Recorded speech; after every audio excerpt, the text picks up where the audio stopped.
ఆయన పేరు తైలం రమేష్. వనపర్తి జిల్లాకు చెందిన వ్యక్తి.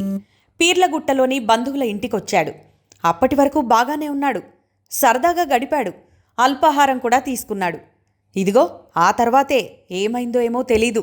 తైలం రమేష్ సడన్గా పడిపోయాడు. ఇంట్లో వాళ్లంతా కంగారు పడ్డారు. ఆయనను లేపేందుకు సాయశక్తులా ప్రయత్నించారు. అయినా ఎలాంటి ఉలుకు పలుకు లేకపోవడంతో చనిపోయాడనే అనుకున్నారు. బాడీని ఇంటికి తీసుకెళ్లారు. అంత్యక్రియలకు ఏర్పాటు చేసుకున్నారు. అందరికీ కబురు పెట్టారు. ఒక్కొక్కరు వచ్చి ఆయన దేహంపై పూలదండలు కప్పారు. ఇంట్లో వాళ్లను ఓదార్చుతూ ధైర్యం చెప్పారు. మాజీ మంత్రి నిరంజన్ రెడ్డి అంటే తైలం రమేష్కు ఎక్కడా లేని అభిమానం. ఆయన ఫోటోను గుండెపై పచ్చబొట్టు పొడిపించుకున్నాడు కూడా. నా పేరు తైలం రమేష్, వనపర్తి మాది. నాకు సింగిరెడ్డి నిరంజన్ రెడ్డి సార్ అంటే నాకు ప్రాణం కన్నా ఎక్కువ. ఎందుకంటే నాకు కష్టాలు ఉన్నప్పుడు ఆయన్నే, నా భార్య చనిపోయినాక కూడా నన్ను ఆదుకున్నాడు.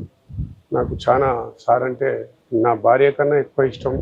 నా భార్య చనిపోయాక నా భార్య బొమ్మ ఇక్కడ వేసుకునేది, అసలు నేను సార్ బొమ్మ వేసుకున్నా. ఆయన అంటే నాకు దేవునితో సమానం. అందుకే నిరంజన్ రెడ్డి సార్కి నేను పచ్చబొట్టుగా వేసుకున్నాను. సార్ గురించి నా ప్రాణమైన ఎన్నిక కూడా. అయితే తైలం రమేష్ చనిపోయాడని తెలుసుకున్న నిరంజన్ రెడ్డి కూడా ఆయనకు నివాళులర్పించేందుకు వచ్చారు. తన అభిమానిని అలా చూసి చాలా బాధపడ్డారు. చివరిసారి దండ వేసేందుకు బాడీ వద్దకు వచ్చారు. అయితే అప్పుడే ఒకటి గమనించారు నిరంజన్ రెడ్డి. రమేష్ గుండెలపై ఉన్న పచ్చబొట్టును చూసిన నిరంజన్ రెడ్డి అక్కడ చిన్నగా కదులుతున్నట్లు గమనించారు. వెంటనే అలర్ట్ అయి పూలదండను పక్కన పెట్టి రమేష్ రమేష్ అంటూ గట్టిగా పిలవడంతో నిజంగానే అద్భుతం జరిగింది.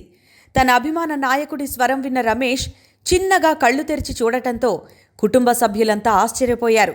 వెంటనే తేరుకొని ఆస్పత్రికి తరలించారు. చివరి చూపు కోసం వచ్చి ప్రాణమే పోశారంటూ నిరంజన్ రెడ్డికి మనస్ఫూర్తిగా కృతజ్ఞతలు చెప్పుకున్నారు తైలం రమేష్ కుటుంబ సభ్యులు.